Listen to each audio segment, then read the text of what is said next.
नमस्कार दोस्तों, एग्ज़ाम तक चैनल पर आपका हार्दिक स्वागत, हार्दिक अभिनंदन। आज हम पाचन तंत्र के कुछ प्रश्नों को यहाँ अध्ययन करेंगे। तो देखिए, अगला प्रश्न आ रहा है आपके सामने। अमीनो एसिड की आवश्यकता किसके संश्लेषण के लिए होती है?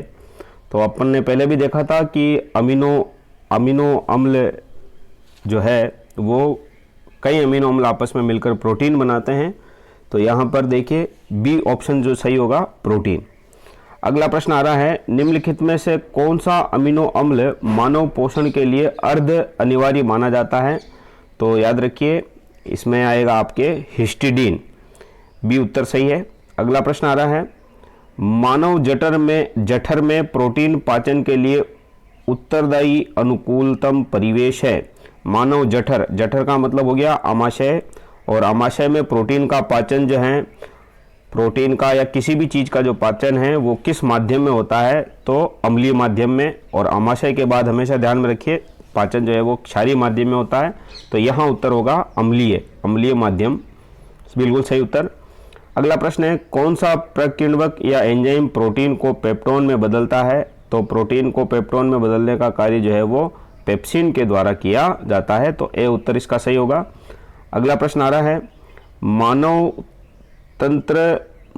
तंत्र में निम्नलिखित में से कौन सा एक पाचक एंजाइम नहीं है?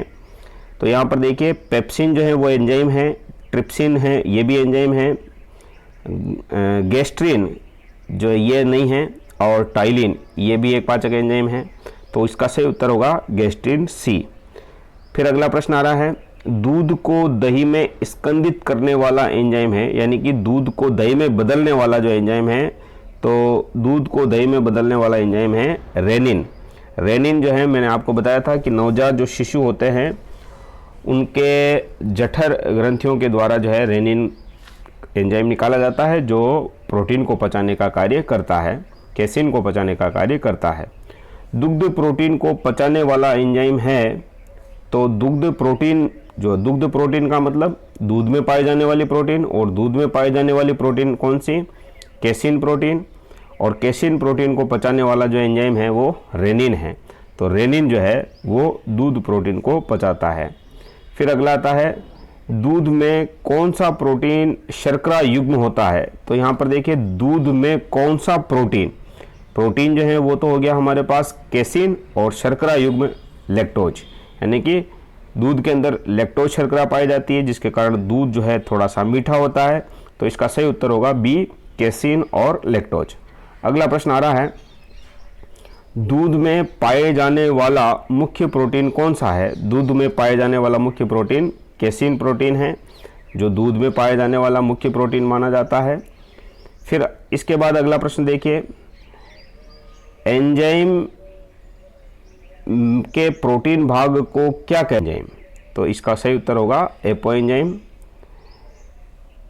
फिर अगला आ रहा है, पेट में भोजन को पचाने के लिए निम्न में से किसकी खास आवश्यकता होती है? तो भोजन को पचाने के लिए आवश्यकता होती है एंजाइम की। तो उत्तर इसका सी होगा। अगला प्रश्न देखिए, ग्लूकोज को इथाइल अल्कोहल में कौन सा प्रकीर्णक या एंजाइम बदलता है? तो ग्लूकोज को इथाइल अल्कोहल में बदलने का जो मेन काम किया जाता है वो जाइमेज एंजाइम के द्वारा किया जाता है। तो इसका सही उत्तर होगा जाइमेज।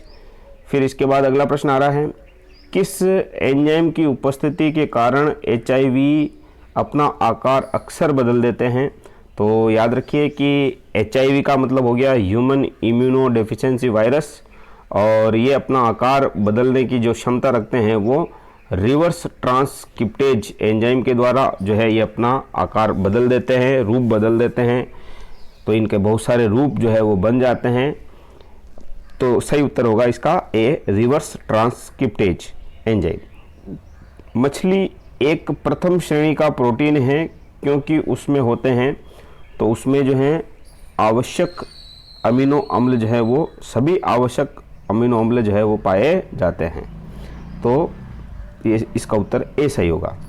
अगला प्रश्न आ रहा है, मुख में स्टार्च का शर्करा में पाचन किसके द्वारा होता है? तो स्टार्च का शर्करा में, यानी कि स्टार्च जो है वो शर्करा में बदलता है किसके द्वारा? तो यहाँ इसका उत्तर होगा सही टाइलिन। टाइलिन जो है वो सही दे रखा है। लेकिन यहाँ ऊपर देखिए कि आप एमाइलेज भी दे रखा है, तो एमाइलेज जो है वो अगर लारी एमाइलेज दे रखा है तो ठीक है, नहीं तो टाइलिन हम यहाँ सही करेंगे, तो टाइलिन सही उत्तर है यहाँ। अगला प्रश्न है, निम्नलिखित में से कौन सा एक रेशेदार प्रोटीन है? तो रेशेदार प्रोटीन का सबसे बेस्ट उदाहरण है कीरेटिन, ये एक रेशेदार प्रोटीन है। और अगला प्रश्न आ रहा है, निम्न में से कौन से अंग पर अंगुली के समान उभरी हुई संरचनाएं होती हैं जिन्हें दीर्घरोम अथवा रसांकुर कहते हैं?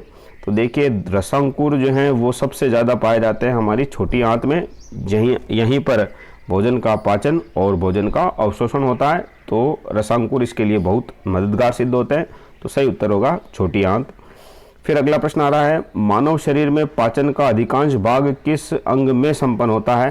तो पाचन का अधिकांश जो कार्य है वो हमारी छोटी आंत में संपन्न होता है। फिर अगला आ रहा है, अगला प्रश्न, अधिकतम पोषक तत्व रक्त में कहाँ से अवशोषित किए जाते हैं? तो अधिकतम पोषक तत्व रक्त में कहाँ से अवशोषित किए जाते हैं? तो भोजन का सबसे पाचन और अवशोषण छोटी आंत में, तो यहाँ इसका उत्तर होगा बी, छोटी आंत। धन्यवाद दोस्तों।